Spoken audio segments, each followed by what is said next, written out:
The story of Ramzi Yousef, the architect of early terror. Chapter 1. The Origins, a Child of Contradictions. Ramzi Ahmed Yousef was born in 1967 in Kuwait into a household caught between tradition and radicalism. His father, a devout merchant, upheld Islamic values and economic discipline, providing his children with the comforts of a modest but stable life.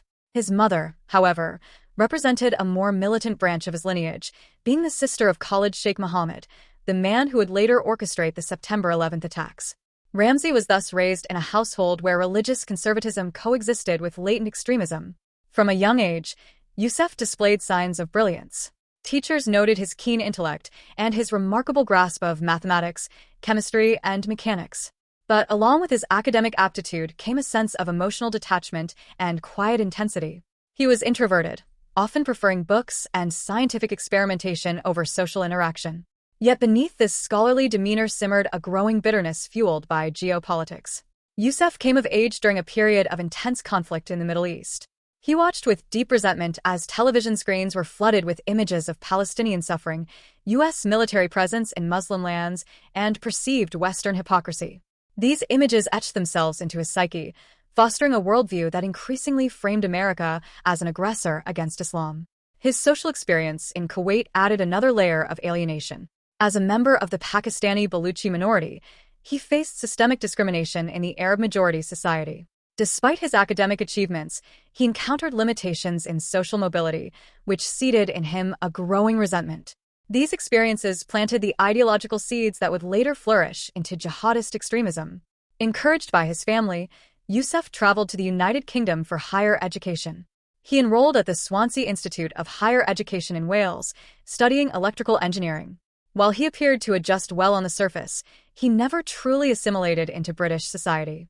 Instead, he gravitated toward Muslim student groups, where he was exposed to radical ideology. In these underground gatherings, pan-Islamic unity and resistance to Western imperialism were common themes. After graduation, Yousef embarked on a journey to the Afghan-Pakistani border. There, in the bomb-making schools of Peshawar and the tribal belts of Afghanistan, he received training that turned his technical knowledge into lethal expertise. He learned how to construct explosives, assemble timing devices, and engineer detonators with precision. These camps, relics of the anti-Soviet jihad era, became incubators for a new generation of militants, including Ramzi Yousef, who emerged as one of the most dangerous. Chapter 2. Arrival in America, the Hidden Terrorist. On September 1, 1992, Yousef arrived at JFK International Airport in New York under a false Iraqi passport. He immediately applied for political asylum, taking advantage of a lax and overburdened immigration system that allowed asylum seekers to remain free pending a court hearing. It was a strategic move that gave him time to organize his plans under the radar. Yousef relocated to Jersey City, New Jersey, a melting pot of immigrant communities and a fertile ground for clandestine networks. He soon embedded himself within the Al-Salam Mosque community, where he linked up with radical elements including Mohammed Salameh, Nidal Ayad, and Mahmoud Abu Halima. These individuals shared his worldview and became his closest collaborators. Living in a rented apartment, Yousef operated discreetly, using coded messages, burner phones, and fake IDs. He financed his activities through wire transfers from abroad and by running credit card fraud operations. Despite being a foreigner in a new land, he navigated the American landscape with unnerving ease, acquiring materials, scouting targets, and building connections. His chosen target was symbolic and bold: the World Trade Center. In his eyes, the Twin Towers represented American capitalism and global dominance, an ideal statement for the first salvo in his war against the West. But Yousef wasn't merely aiming for symbolism. His goal was apocalyptic. He theorized that by placing a massive bomb at a critical structural point beneath the North Tower, he could collapse it into the South Tower, causing mass death and economic chaos. Over weeks, Yousef meticulously assembled a massive bomb using urea nitrate, nitroglycerin, and compressed hydrogen cylinders. He constructed it in a garage in New Jersey, measuring chemical ratios and perfecting the ignition mechanism. The final device weighed over 1,500 pounds, a mobile weapon of mass destruction. Chapter 3. February 26, 1993. The first strike on the towers. It was a cold, crisp Friday morning in New York City, February 26, 1993.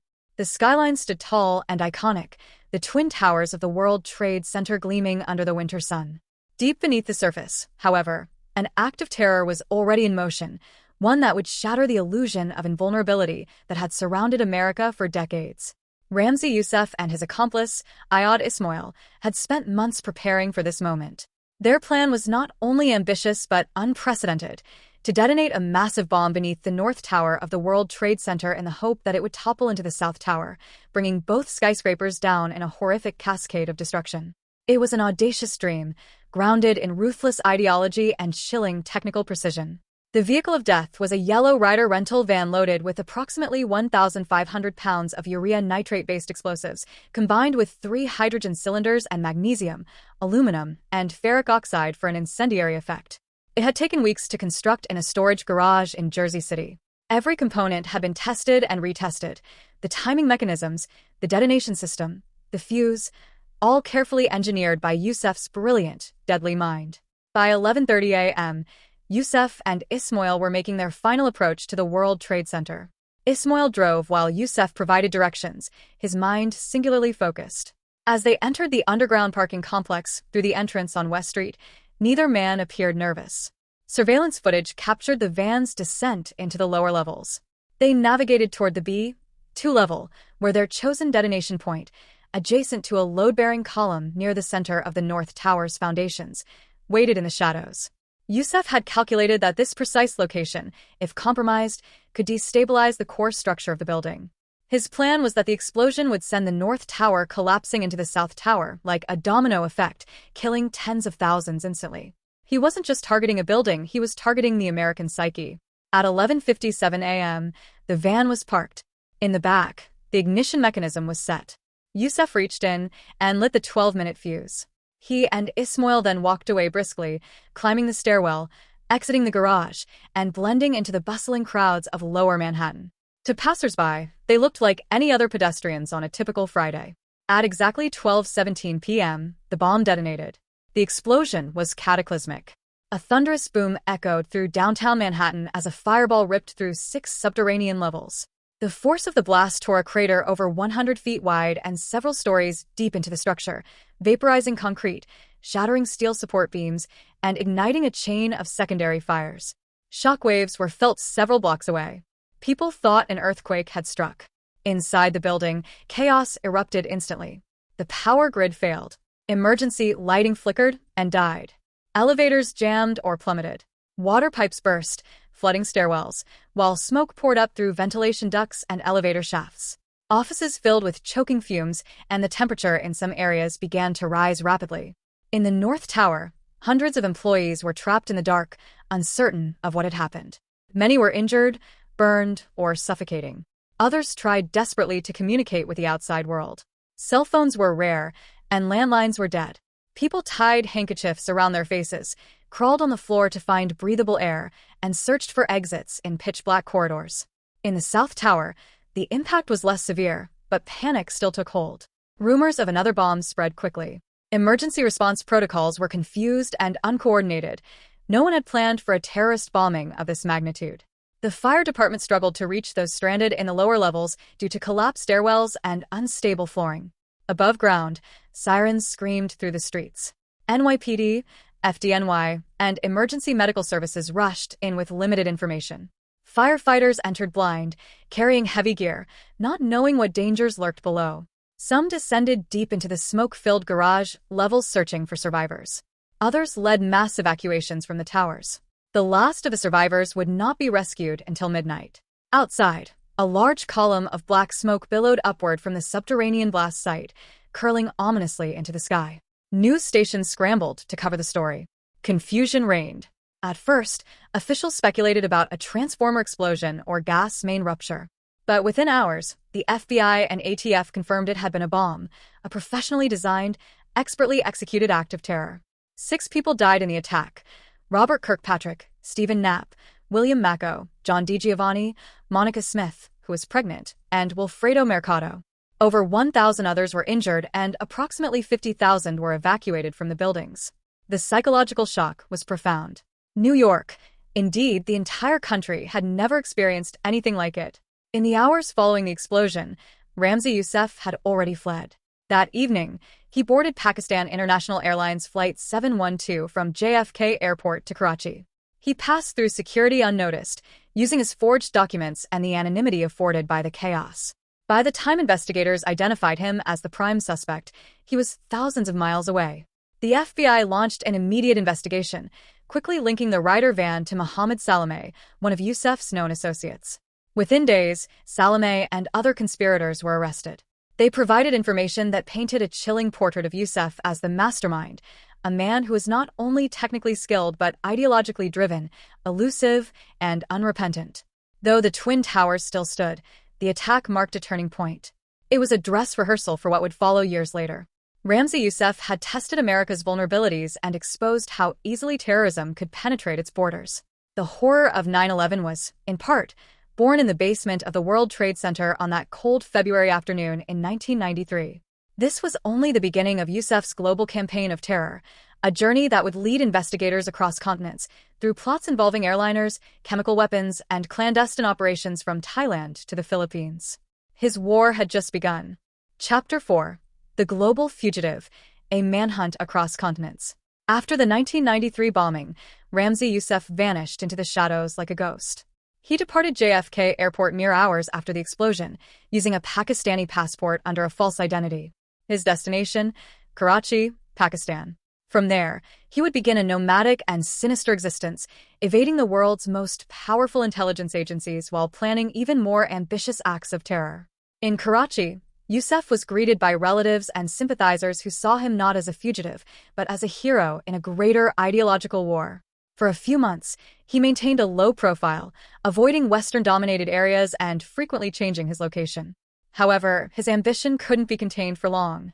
By mid-1993, he had made his way to Afghanistan, where he sought sanctuary among radical Islamist circles and reconnected with figures from the Mujahideen era, men who had once fought the Soviets and now turned their attention toward the West. But Yousef wasn't content being a mere ideological figurehead. He craved action. By early 1994, he had traveled to Thailand and then to Manila in the Philippines. It was here, in a modest apartment in the bustling Malate district, that Yousef and his new associate, Abdul Hakim Murad, began crafting a plot that dwarfed even the World Trade Center bombing in scale and horror. Their plan was codenamed Operation Bojinka, a Serbian word meaning loud bang. The operation had three horrifying components.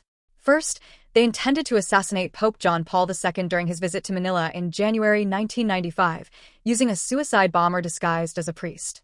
Second, they aimed to bomb 11 American commercial airliners over the Pacific Ocean in a single day, killing thousands of passengers. And third, perhaps most chillingly, they envisioned crashing a hijacked airliner into the CIA headquarters in Langley, Virginia. To fund these plans, Yousef used counterfeit credit cards and tapped into informal money transfer systems. In Manila, he posed as a wealthy Arab businessman. He purchased bomb-making materials, laptops, and chemicals.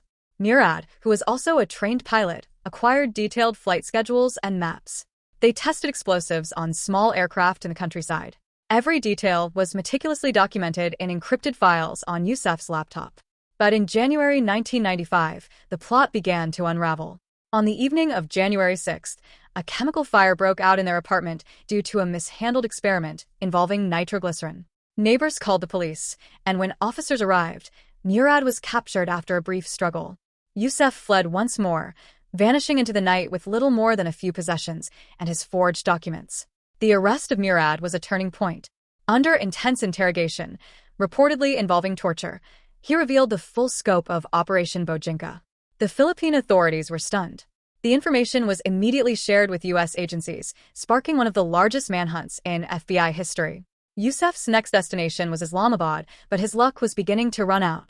His face was now on most wanted lists around the world. Interpol bulletins circulated to all international airports. He could no longer rely on anonymity. In February 1995, a tipster, motivated by a $2 million reward, alerted authorities to Yousef's presence at the Sukasa guest house in Islamabad. Pakistani intelligence forces, accompanied by U.S. agents, moved in.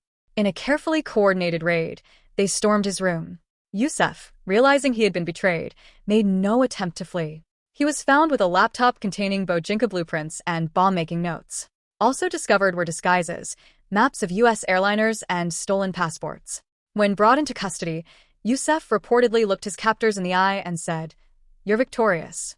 I never expected to be caught. But this is not the end. His extradition to the United States was swift.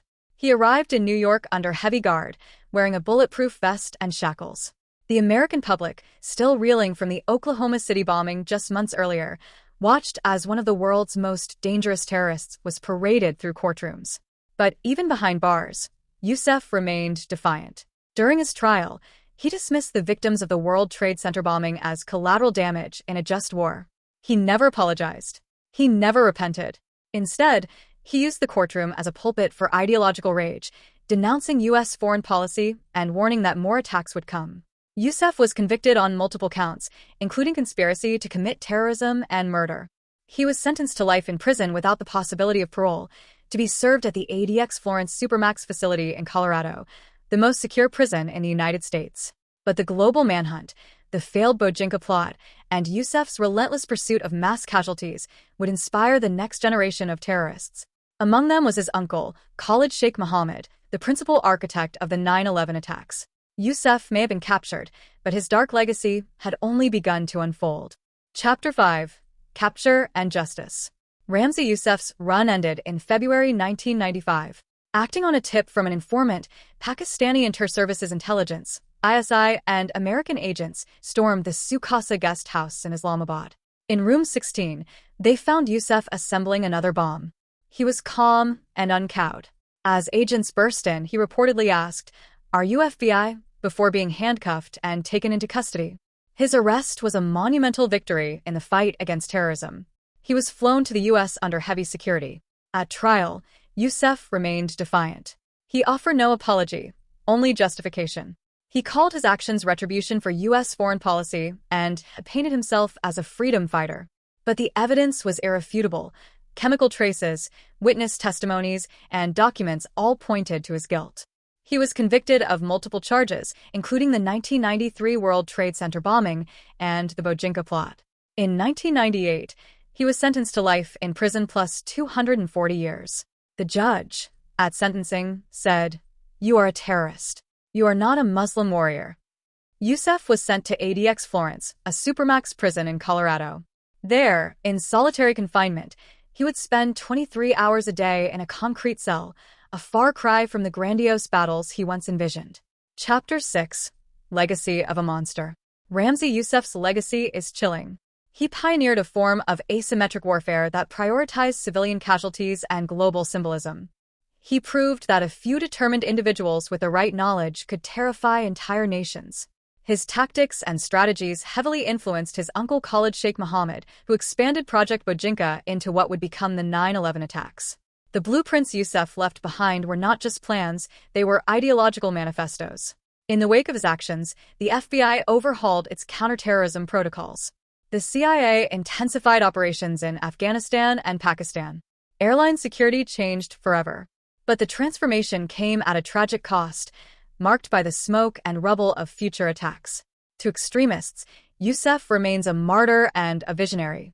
To the world, he is a symbol of how hatred, when fused with intelligence and ideology, can create devastation on an unimaginable scale. Though locked away, his story continues to haunt counterterrorism officials and historians alike. His name is not etched in honor, but in infamy, forever a shadow cast across the modern age.